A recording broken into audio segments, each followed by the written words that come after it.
Bliss, Notre Dame, Florida, CBS. Together Ham Podcast, we back again, and this time, guys, we always do it the best, and we do it uncommon, and this time I'm bringing a special guest, the QB Gatekeeper himself, as he's turned into the one and the only Quincy Avery, the quarterback guru extraordinaire, or what kind of nicknames do you attach to that?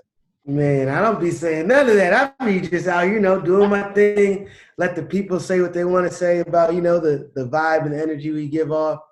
So that's I just, I don't call myself a guru, but somebody else says I ain't gonna be like, no, I'm not. I'm not gonna do that. You'll let the other people do the talking for you. I like that. That's all. But the interesting thing is, I think it's super uncommon that nowadays, quarterback training and just extra football guys around the football stars have been such a celebrity type of thing. I think Odell's been a big key in having that, like the people around him end up being pretty big in their own right, and birds of a feather flock together kind of thing. And in the football world, it's kind of turned into that too. And people really don't know, but they see you a lot. And so for you to be on the podcast, just explain your story, I think is huge in of itself. Yeah, I'm that guy who's like, man, I swear I seen that dude with that dude the other time ago. And then I seen it with him. So, yeah, I end up just being the guy around a lot. I guess that's the way a lot of other people, like, who just are kind of like casual football fans will see me. Like, I see him. I don't know what he do, but I be seeing him around everywhere. But in terms, you are the guy. You in fact are the guy. And many people are interested in understanding why. But I just want to start from the background. I think the whole deal? The whole deal is I'm going to start from my point of view where it came from Elite 11. And I think the biggest change, or the biggest thing that I thought happened when everything made a change, was that Elite 11 in Oregon. When I was a counselor, Deshaun was a counselor, JT Barrett was there, you was there, Dennis Guy was there. I mean, this was like the OGs of the Elite 11 quarterback coaches and counselors, and it was a pretty star-studded event that year, the 2014-15 year. Mm-hmm. Yeah, Dwayne Haskins is in there as a client too. It was a lot of really talented dudes involved, and that's kind of when I started like catching my legs in terms of being in the quarterback space. I had done a good job before, like. I've been working with Dobbs. I've been working with Deshaun. We've just kind of been building momentum, getting going in the right direction. But I think what happened for me is that my authentic relationships with the guys that I worked with, that became very apparent to everybody involved. Like, if you didn't necessarily – like, I didn't know you going in, right? But you saw, like, my true relationships, like a Dobbs and a Deshaun, and just how we, like, what I'm saying? You knew that I think he really cares about them, not just, like, what they can do for him. Mm-hmm. And that attracts other quarterbacks to want to train with me, because I think that it's truly authentic in the way that I communicate, relate to guys. It's because I actually care. I care about the things that's going on with their life. And I talk to all my dudes as much about things other than football as we talk, more than we talk about football, right? Work is work, but I'm really friends with most of the guys who I end up working with. Like, they're my genuine friends. Deshaun and Josh are two of my best friends who I talk to about things that are going on in my life. So it changes that dynamic, and I think people want to be a part of something like that where they know that somebody got their back. If you're one of my guys, I'm rolling with you. Whatever happens, that's my dog. I got his back.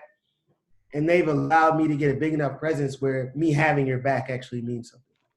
And that's so true. I mean, you're in a very, very particular situation, considering I believe athletes are the hardest people to work with, because there's so many people pulling at them and so many people that, are unsure in their little circle, that you find your way to happen to be in the biggest of the biggest quarterback circles and groups, and you find your way to do it seamlessly. And a lot of people base things off of relationships, but you really put the work in that side of things. And I think that's kind of the uncommon thing that you carry about yourself, if you would say so, that you're uncommon in the way you approach relationships, or is it the continuance of the relationship, your constant communication?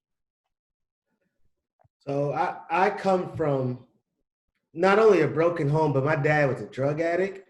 So I've seen the results of like people that you care about not being as consistent as you need them to be throughout, you know what I'm saying, when you need them.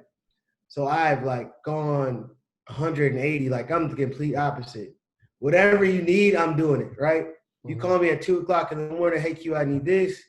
Q's on the road to go help you, like literally stuff like that. So I just try to be authentic in that way, because I know how much that means or will mean to a guy to know, like, yo, I know my big bro got me. Whatever's going on, he got me, and he'll try and make it work, smooth it over. So that's what I'm about, is like being the opposite of that. And that's kind of what forms these relationships. Now, is it hard for you to be honest with guys in this culture where they're seen as these Greek gods and the Hercules and the celebrities of our time? So is it hard to, really be honest with them in times of whether it be career or just a personal issue?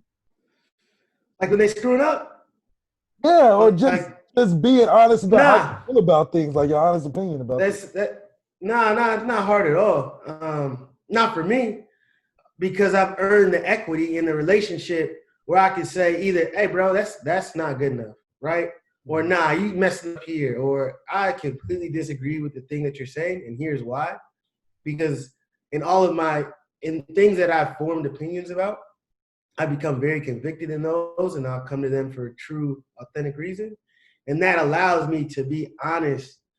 Whenever you earn the value in a relationship, like I know, if you know that I'm not doing something to hurt you, and it's simply because I care about you and I want you to be better, it changes how people receive everything. I can be hard line and straight line as much as I want, but I rock with you, I care about you, I'm not doing it for any reason other than to help you out, then we good. And I want that from the guys on the other end, right? I want them to be like, oh, hey, Q, you kind of tripping. You tripping today. Hey, you need to delete that. You know what I'm saying?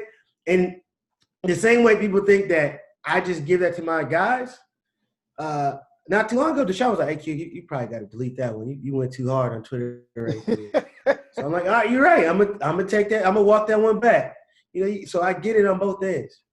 Now, you are very active on Twitter. I find your Twitter timeline very, very engaging, and there's a lot of good points shared on both sides. But how hard is it for athletes to just really talk about how they really feel on social media, especially with today's climate and how things are going on? It's hard. It's a delicate balance they try to find right now. So college athletes especially, I talk about them. They want to speak up and show you know what I'm saying? But then as soon as somebody goes, all right, we'll talk about it, they retreat a lot. So it's like the kid who wants to test the waters when you're a young guy. Like, I want to see how far I can go, but then I'll walk it back really quickly. And that's the difference in the maturity between being a young adult and a true adult. When you can be like, no, you messed up, I'm standing on it. You can't just walk back that easy. You got to show me, make actionable steps.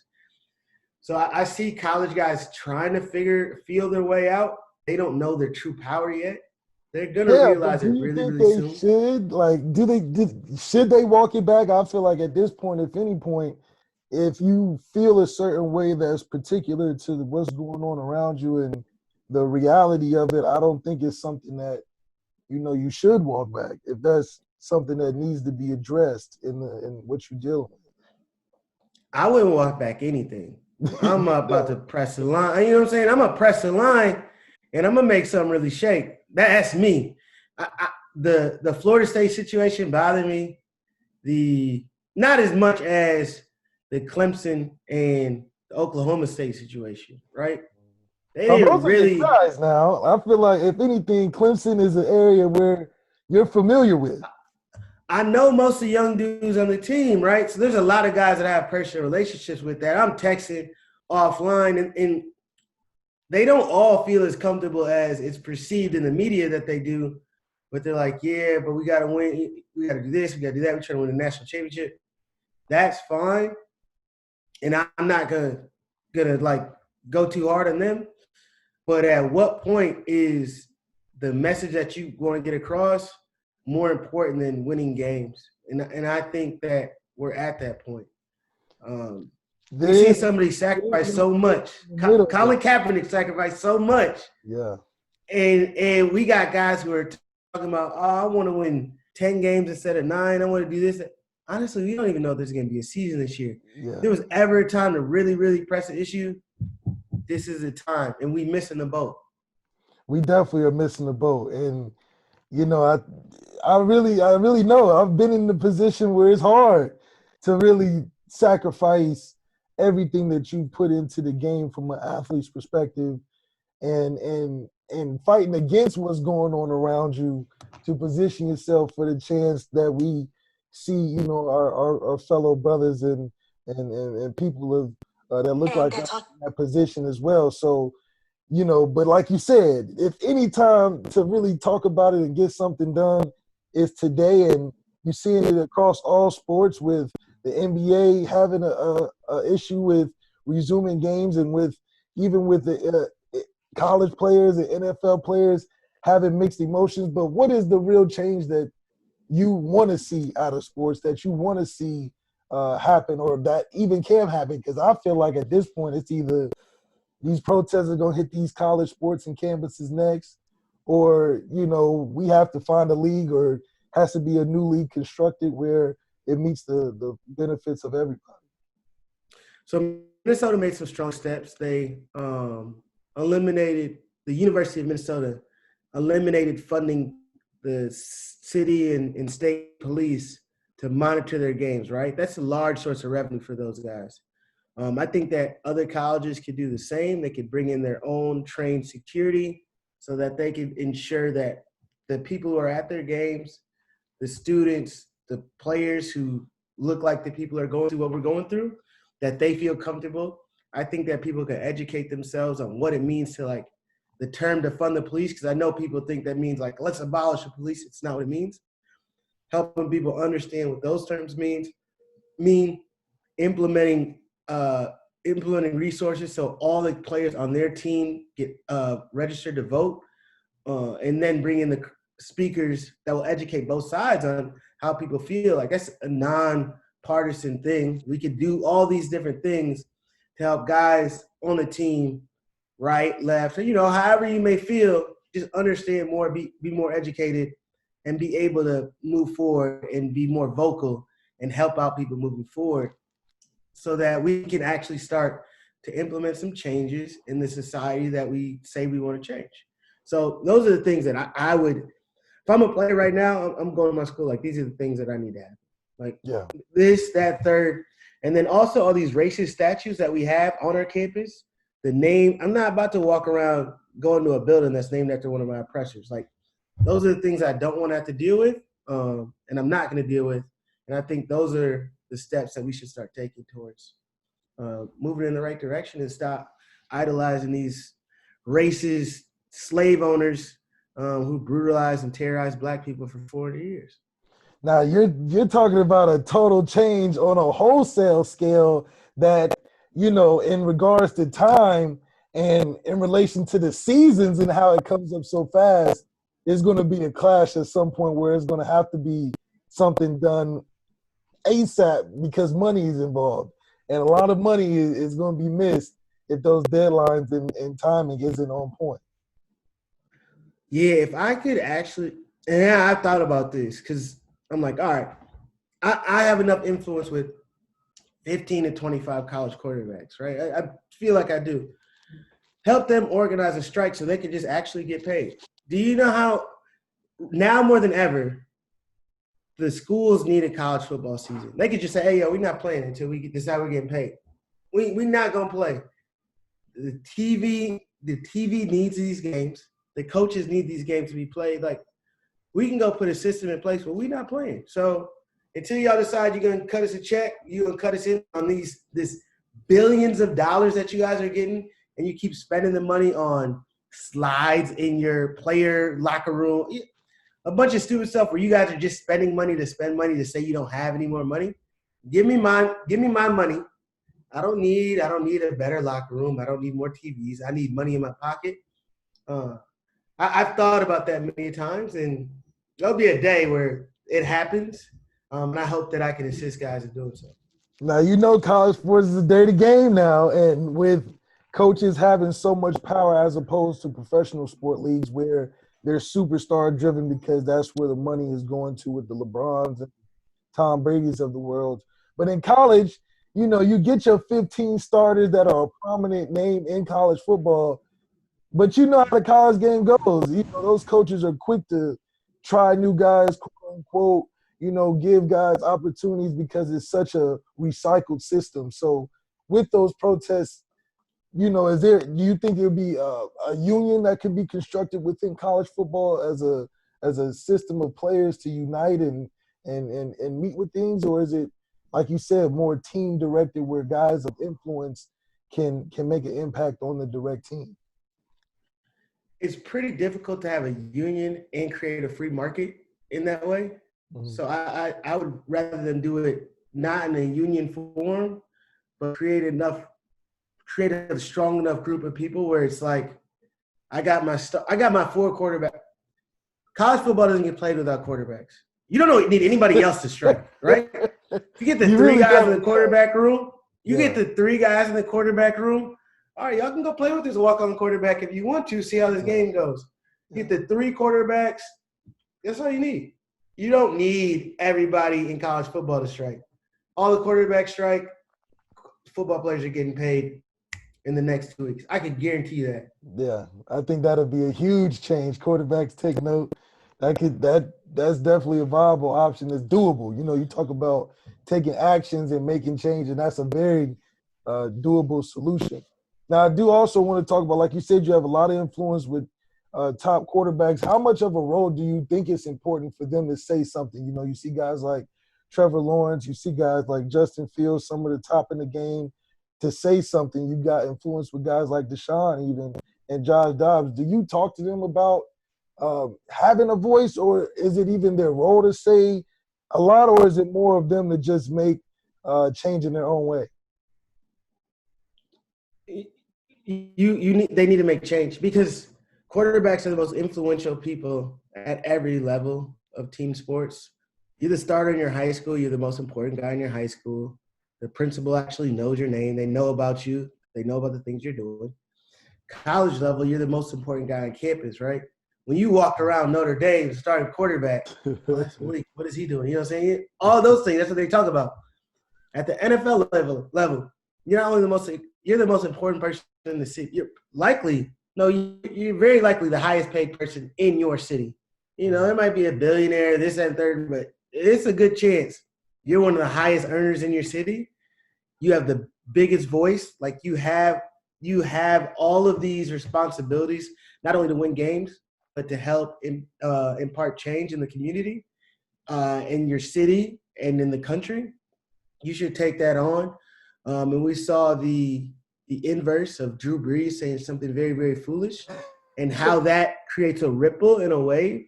What do you think of that?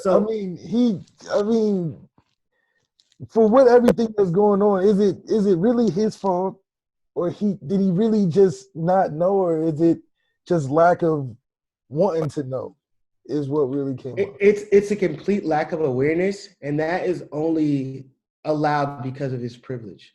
His privilege allowed him to not have to think about these things. It's a great example of what privilege is. Someone who sees George Floyd had died 10 days ago, and Colin Kaepernick had been kneeling since 2016. He made his original statement that he shouldn't kneel then. Had 4 years to see a bunch more police brutality. Then you just saw George Floyd died. And for him to not think he was going to get asked that question lets you know that it wasn't a big deal to him, right? This wasn't a big deal. This isn't something that he cared about.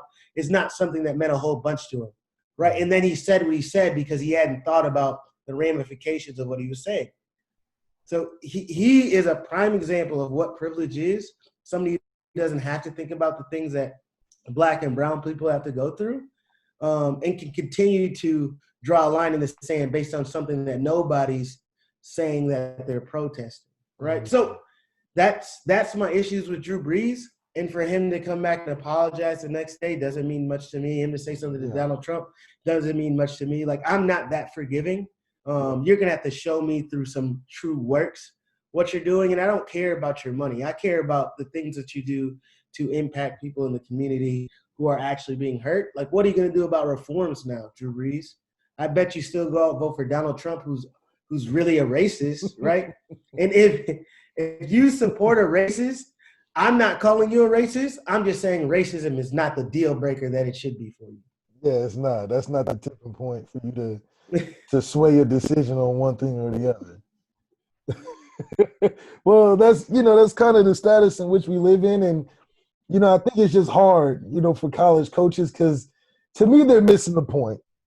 And these apology statements and these blanketed, general, broad, unity type of statements. But to you, what are they really missing? What are the point these college coaches are missing, and what could they do better to handle the climate in which is what's going on?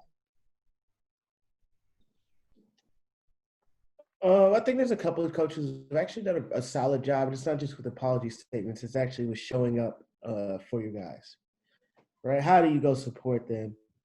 How do you empower them? How do you make them feel like I'm actually with you? Not only am I with you, but I'm listening to you. And let's figure out how we can make some real changes together. Someone like Tom Herman, I think, has done a really good job. And I think he's been actually helpful in his guys making their statements, being in the community, and then making changes on campus. He's actually done something. He's done things in that way that I think have been helpful. There's other coaches who have been going out to protesting. Like, all those things I think are good. I don't really want an apology tour. I want action. Yeah, I think we're sick of being. Unless you're Dabo, you say something stupid, then you make an apology. But that's why is it so hard for him right now? I just feel like he just can't. He doesn't. He's a safe. So Dabo came up as a very poor white person. He doesn't believe in privilege because he feels like he had to work his way from being this poor person to being the richest guy in Clemson, South Carolina, right? So he's like, if I can do it, anybody can do it. I didn't have this level of privilege. He's just unaware of all the other things. Like, yeah, you might not have this privilege, but I guarantee you did something wrong or illegal when you're a young kid and the cop was able to brush it under the rug, or you know what I'm saying? You never felt scared when you got pulled over by police. When you were a poor white kid, when the cops came by, you didn't find yourself ducking behind a car so they didn't see. Like, all those things that are imprinted in your mind as a young black kid, you didn't have those things. So, yes, you had to work hard, but you didn't have the disadvantages of being black. Right? Absolutely. So like, we could talk about it not as a true – let's say it's not a privilege. Just say it's a disadvantage to be black. There's a respect factor. However they want to take accomplished. Absolutely. I don't think anybody would take that away from Dabo, and that he is respectable in the way he came up and the fact that he is a good guy. I don't think anybody in the locker room or debatable. His players seem to take his back. I haven't seen. They did, because he's a Christian person, this image of who people think is a good guy. To me, you're not a good guy unless you care about everybody and show that level of empathy to everyone. So, yeah, you're a good Christian. That doesn't make you a good guy in my book. Heating up the podcast, Quincy Avery. I'm glad that we get, like I said, the QB Gatekeeper is full of knowledge and the access of information, because he's in these circles, man. And not only that, he gives value amongst these players from a mental standpoint and as well as on the field. And that's kind of what I want to transition into, man. We kind of got too hot and heavy too fast and skipped over the value that you offer on the field to these guys and what you do with quarterback training. And I got to know you starting from the Elite 11, but for you, how did you get there? And you said you was working with Dobbs and Deshaun before that. So were they your first people you got a chance to work with? So when I got done with college, I got in a car and I drove to UCLA. I didn't have a job, but I sat on the couch and I waited for the head coach to walk in. I'm just sitting on the couch. He walks in. I want a job. It's not how it works. He goes to the back of his office. We did that song and dance for 3 days. He'd walk in. I'd be on the couch. He'd walk to his office. Why are you here? I want a job. Boom, boom, boom. Last day, he's finally like, all right, you're here tomorrow. When I get here, we'll talk. We go in the office. talk about who I am. He knew some people my dad knew. He said, hey, I don't have a job for you, but I'll let you volunteer. So I'm like, all right. So I worked for free for a year. I was up at 4:30 in the morning every day, coffee. I never left before 11 o'clock. Or 11 would be an early day. So I could be 4:30 to 1 a.m. Like, those are the kind of hours that those type of people work. You know, it was crazy. During the season, off season, a little bit more relaxed, but for the most part, I was working crazy hours. Yeah. So I did that for a year, started getting paid the second year, and then I just said, I think that I could have a bigger impact on a lot of young men's life if I was a private coach. And I saw people like Steve Clarkson, George Whitfield. I'm on YouTube. I'm seeing the things they're doing. Like, I think I can do what they're doing, right? I think I can do that. I think I have the information on hand. So I packed up my stuff, drove to Atlanta, didn't have much money. So I lived out of my car. I would wake up in the morning. I would go to Starbucks, and I would search football rosters from 4th grade through high school, all over the Atlanta area, and Facebook message every kid that looked like a quarterback. Every kid. That looked like thousands of potential, or just quarterback? Like on the roster, if they were 1 through 19, it looked like they might play quarterback. Either them or their parent was getting a fake. They was getting a message. Yeah, you don't have your position on a 5th grade rec team. Yeah. Oh, you was doing that young. Oh my goodness. Yo, I was going for it. It's uncommon.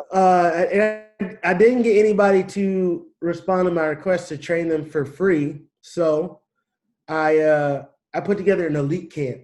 I messaged like the best kids. I was like, yo, I got this elite camp. You're invited, this and third.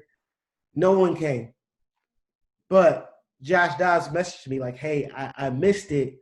Can we get a session together? What? I'm like, yeah, we can. Yeah, he's right after his 10th grade year, right? No offers, none of that. He was good, but whatever. And then we got to work. Wait, 10th grade? That means that was the year to the year before the Elite 11, really, like. Right. So we got together. We started going to work. He ends up making the Elite 11 next year, getting all these offers. Yeah. He had boom Jones at Tennessee. He was so we started building. Josh started doing better. The people at Elite 11 were like, oh, we like, you know what I'm saying, we're really fundamentally sound. Who do you train with? He's like, I got a guy in Atlanta. Next year comes, they have the regional in Atlanta. I'm actually at one of Josh Dobbs' baseball games. After the game, he's like, you want to go to Elite 11? I go get introduced to the staff. They're like, hey, come out next week to Ohio. I end up getting there. Boom. Started connecting with people. Yeah. It's just been rolling ever since. Picking up more guys. I went from that one guy, Josh Dobbs. I probably got 200, 250 guys in my quarterback takeover family now. And I think I have one of the biggest quarterback training programs in the country. Oh, my goodness. Yeah, well, you started with a good friend of mine as well. Josh Dobbs is a really good guy, man, and, you know, he's different, man. And not only that, I mean, he's super in-depth. And, man, I didn't even know that was your first guy. I thought Deshaun was your first guy because I know he was with you before, you know, I got a chance to meet him. But describe that relationship with Deshaun. Were you with him before Clemson? Before Clemson, were you with him? Yeah, we met when he was in high school, so we started developing that relationship. We just kind of clicked, you know what I'm saying? Like, the things that we're into were similar. The way we could communicate was similar. Like, a lot of times, me and him will train, and I don't really have to say words.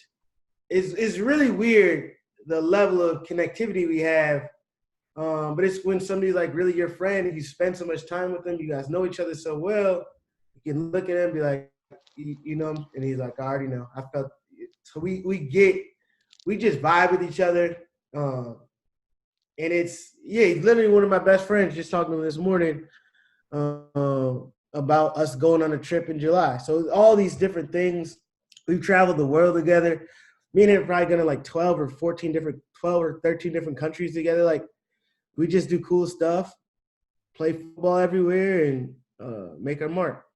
Now, see, you also, on these trips that you go, you take football with you. Or do you guys do camps, or is it more of just along the way you see guys that recognize you? All depends on – it depends. We'll either do a camp. We're always going to work out where we're at. We might do a camp. We might just start – we might throw a message up on Instagram, hey, trade in this city. Anybody want to come out, pull up. And then you'll get a bunch of – we had a bunch of kids from like Milan come out and catch for us and do all – so it's always – it's super cool to interact with different people, different cultures, understand how they understand the game, and then be able to give them a little bit of something, a little bit of information when you walk away. Now, you make it sound so easy, you know, the whole quarterback training. You know, I even do a little bit of quarterback consultation on the side. But now it's kind of like the trend to be the quarterback trainer. But what do you see as the good and bad of it? And what have you noticed as the years evolve? Because, you know, nowadays everybody is considered a – The bad is a lot of people have no idea what they're doing. They literally don't know, and they're making people worse. They haven't put the time in to study, to understand not only the position, but how to make somebody better. So you're out – there's quarterback trainers who are out there literally charging people to make them worse at football than when they started, right? Like they're literally just making them – they're throwing more worse than what they would be doing naturally. That's the bad. People are charging people money to send them in the opposite direction. The good, there's some people who are really smart, who have a high level of understanding, who can truly help you out and make you a better quarterback and a better player. You just have to really hope that you find one of the guys who really understands the things that they're doing and the things that they're saying. So that's the deal with that. What's the key identifier for some parents and kids, you know, because all of these quote-unquote quarterback coaches sound good.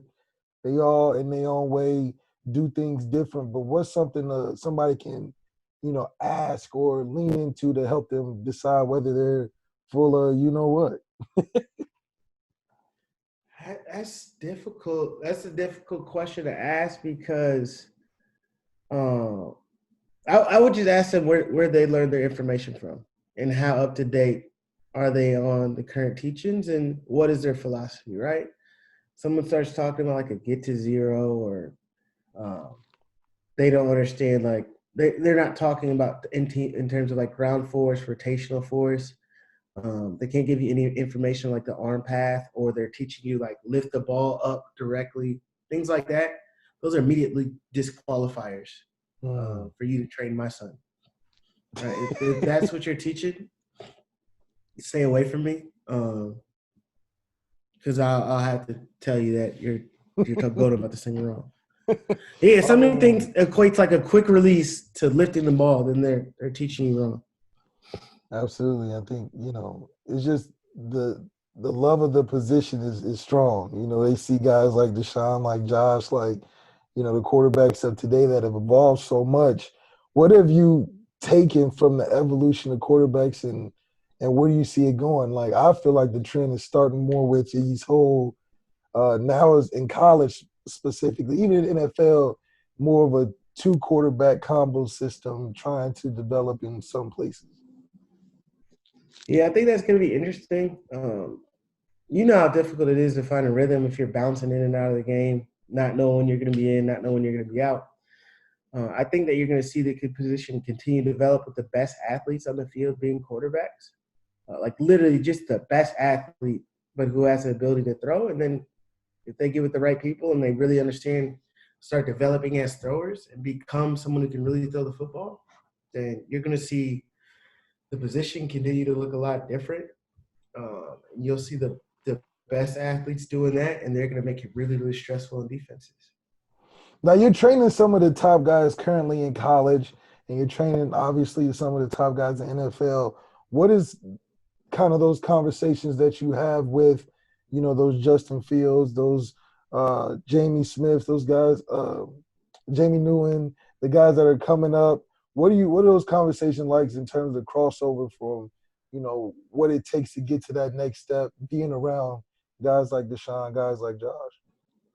Yeah, I think one of the advantages that guys who work with me have is the touch points of those NFL guys, being able to talk to them about the game, understanding what they have to do to be at the level that they're at. But really the message at heart is just the amount of work that it takes and the level of consistency that you have to have in order to be an NFL quarterback and playing at a high level. Like, there's a lot of people who can make the scissor plays, but can you get to the check down on 3rd and 4 when things are a little cloudy and you just get to the check down and he gets 11 yards? All because you have the discipline to tie your feet to your eyes, work through your progressions, and then put a ball on the mark to a running back, get him in space versus a linebacker, he makes a miss. Now you got the chain moving. Like, those are the little things that separate the okay guys from the great guys. People think it's the ability to make the wild throw on a dagger concept that you put it on his face mask. Yeah, that's good. All right, that's really good. But what's better is you can continually move the chains, doing the dirty work, the small, the monotonous, the things that you don't want to do, that level of discipline. And evaluating quarterbacks is so hard nowadays too, especially like you said, everybody is training in shirts and shorts to hit open guys with, good weather conditions and everything. But how do you go about evaluating talent? Not only the talent that you want to train under a tutelage, but also how you go about evaluating these guys at Elite 11, where it's nothing but looking good and throwing good passes. I think that people miss the mark a lot in terms of evaluating talent because they care too much about how the ball comes out of this, that, and third, right? It has a lot more to do with like what's in you as a person that allows you to be great, because you look at the top level of quarterbacks, it's super similar in terms of the 15 top quarterbacks. Yeah, they all have similar things. It's in here that makes a difference. Like, how do you respond to adversity? How do you deal when things get difficult? You make an error, how do you bounce back? How do you process information? Those are the things I care about when I'm evaluating somebody. Yeah, you have to meet a baseline level of talent. I want to know who you are. I want to know how hard you work. I want to know how you get guys around you to rally together to win a game. Those are the things I need to see.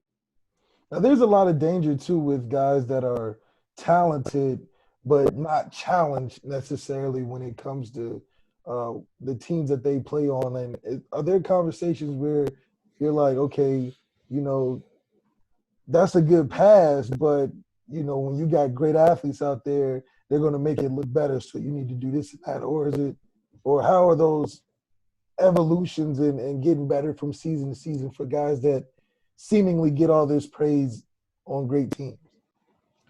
Yeah, you saw that last year. To me, someone who kind of benefited from something like that is Joe Burrow, right? Mm-hmm. He threw a lot of things which would be 50-50 balls, but they ended up coming down at a much higher clip than that. So those things make me a little bit nervous. The kid who wants to go to the powerhouse high school, like, I'm going to go to the pinnacle high school where everybody on my team's better than everybody we're playing against. I don't end up getting the reps that I need in order to be successful at the next level, because things are only going to get harder. So, yeah, it does make it more difficult to truly evaluate and understand how they respond to tough situations. But I think talent remains clear. And you got to do what you can to put those guys in hard situations so that you can see what their real mettle is as a man and as a person. So you're a top quarterback in high school right now. Recruiting's hard. But how would you go about it? Would you go to Ohio State, Clemson, or would you take a smaller school and know that you're good and work your way around a team that you can level up? I mean, I wouldn't go to Clemson because I ain't about to play for Dabo the way he's been acting, right? So we can clear that up. I would go to the system where I thought the offensive coaching staff could help me develop the best as a quarterback in terms of – I'm a top guy in terms of getting to the NFL. That would be my number one goal, more so than winning games, winning the national. I want to win, but I know that guys in the NFL are getting $40 million guaranteed pretty quickly. $40 million a year guaranteed. That would be my goal numero uno. So I want to go somewhere where somebody's going to help me get that. You see guys coming out of North Dakota State consistently do that, right? Mm-hmm. I wouldn't be opposed to going somewhere like that. Not that there's anything to do with North Dakota, but I know that they're going to develop me the right way. You got a coach like McElwain. You played for him. He's going to put the system in place where you can start develop. Like, there's small schools you could go to where you can learn some really good information and still have the opportunity to play. I'm not saying, like, I'm going to be a 5-star, number one recruit and go to Central Michigan. But those are the things that I'll care about more so than the ability to play with the best guys. No doubt. I think I think it's such a sexy quality to be a high-rated guy, and then they go to a top-rated school. But these schools are recruiting on top of the top recruits. So, like for instance, Jamie Newman, who I think is highly talented in a great position.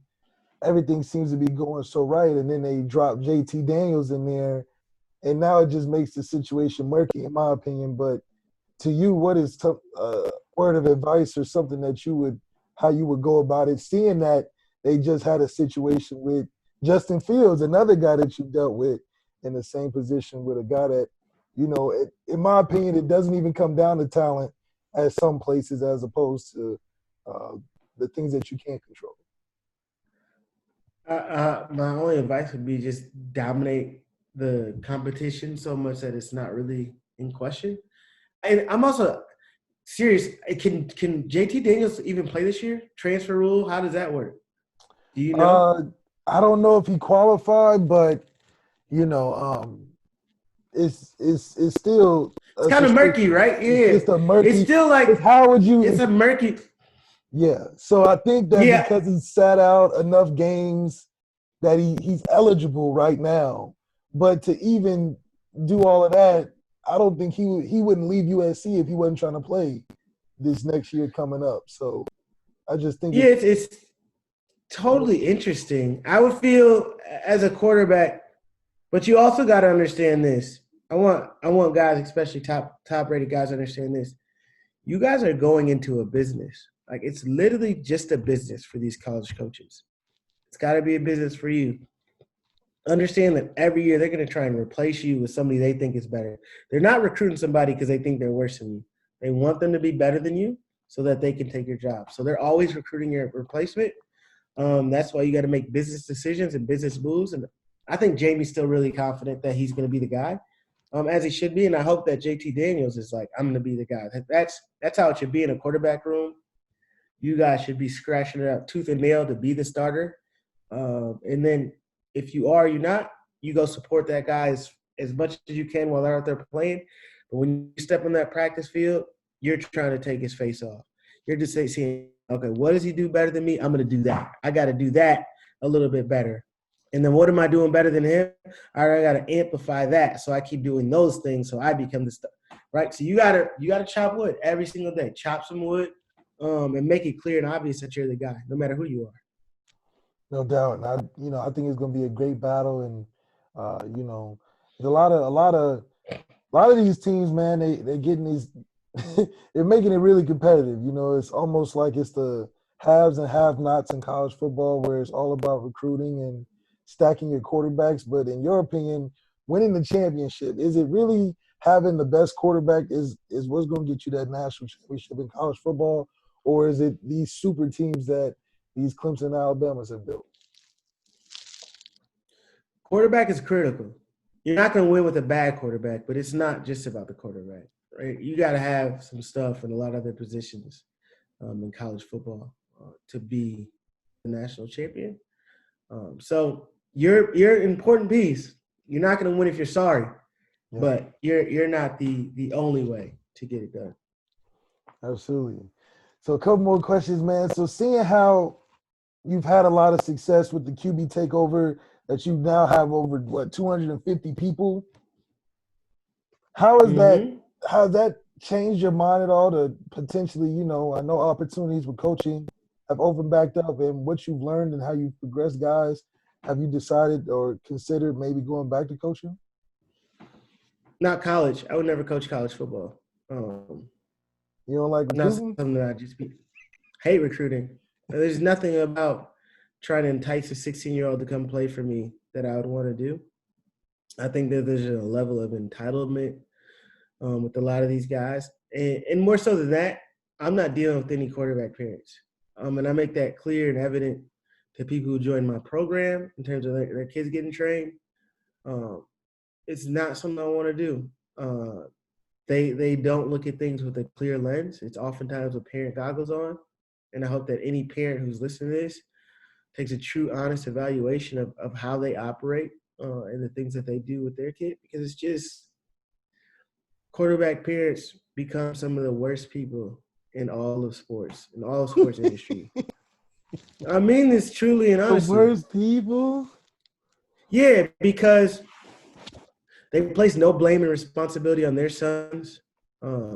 They oftentimes point fingers and they blame between their son not being successful or not getting a scholarship because of a lot of other things that are going on, unaware that their son could have just done better, right? You could look a lot of other places, but if your son who's a quarterback just does better, there's a good chance that your team will do better and you'll be winning, right? So that's a thing that you really got to own and think about in this world of quarterbacks, and we could do better as quarterback parents. I really want people to know that, like, there's a level of responsibility that comes with playing this position and being the parent of somebody who plays this position. And as a parent, your job is never to do anything other than just support your kid, and that means cheering them on, not making things easy for them. Absolutely, yeah. The parents, it's a sensitive culture, man. Everybody thinks their kid is going to be the next Tom Brady or, Lamar Jackson. So it's tough dealing with egos, and especially with quarterbacks, because we all think our kid is the best. Yeah, I mean, I've kicked more kids out of my program because of their parents than because of the kid. Oh, yeah, you don't want to be dealing with no parents acting crazy. I don't, and I don't even want your money. And you could be paying me a lot of money, but I'd rather just not. Absolutely. And with 250 people in the QB takeover, what's the next plans for you? What are your goals and how you want to move forward? Because at this point, you need to upscale.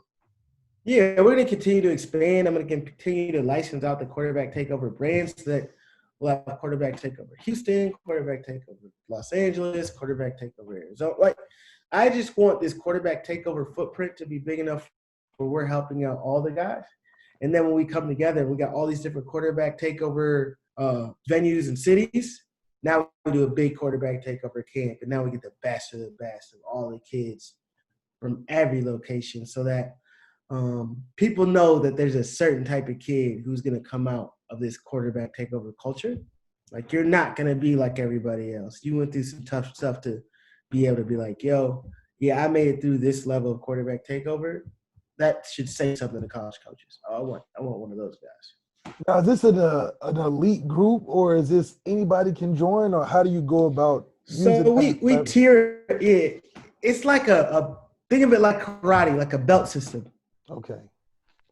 We got one of those kind of in our culture that I'm continue to develop, and I want to have it completely flushed out before we hit the streets with it. But that's what we're building here, and we're going to make it very, very evident that we got something special.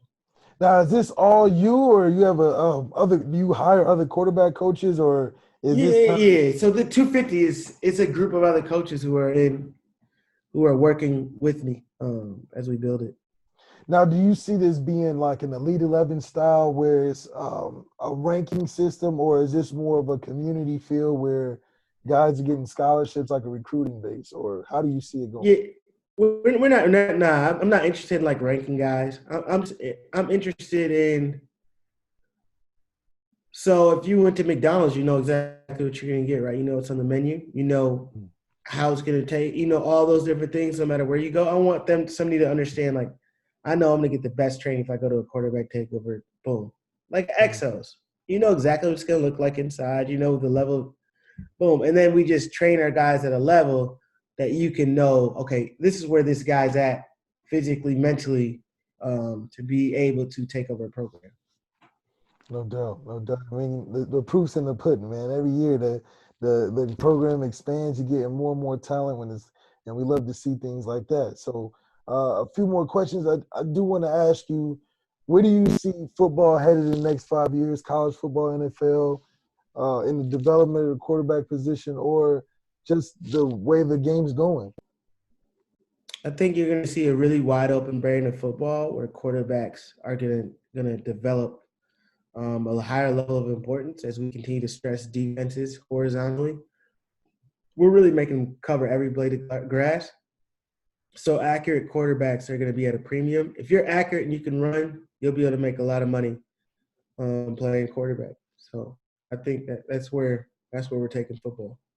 Yeah, it's not even about size anymore. You know, you got guys like Kyler, Russell, and even Mm-hmm. Lamar having a small frame, and Deshaun being the headliners of today's game. So the style of play is definitely changing, more like a fast-paced NBA game. 100%. We're out here playing pickup. We're moving.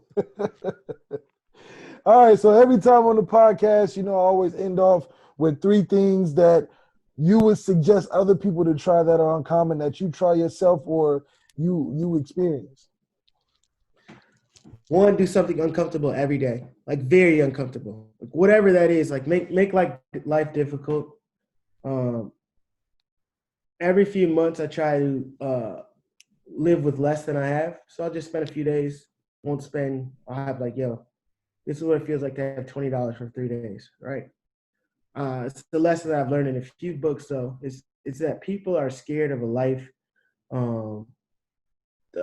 that's bad, but understanding that when you live that life, it's not as tough as you think it is. So then you're less scared to take risks. I was literally homeless for like 2.5, 3 years.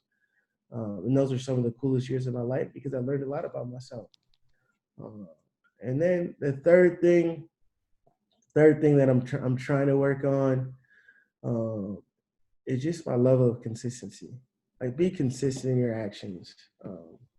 You do that, you consistent day in and day out, you're gonna be in good shape, and you're gonna get where you want to go. Hey, wise words from the gatekeeper himself, Quincy Avery, man. I know I've been talking your head off, man. You've been on here for a good time, but I appreciate you coming through, man. This is the On the Other Hand podcast, and tell them where to find you.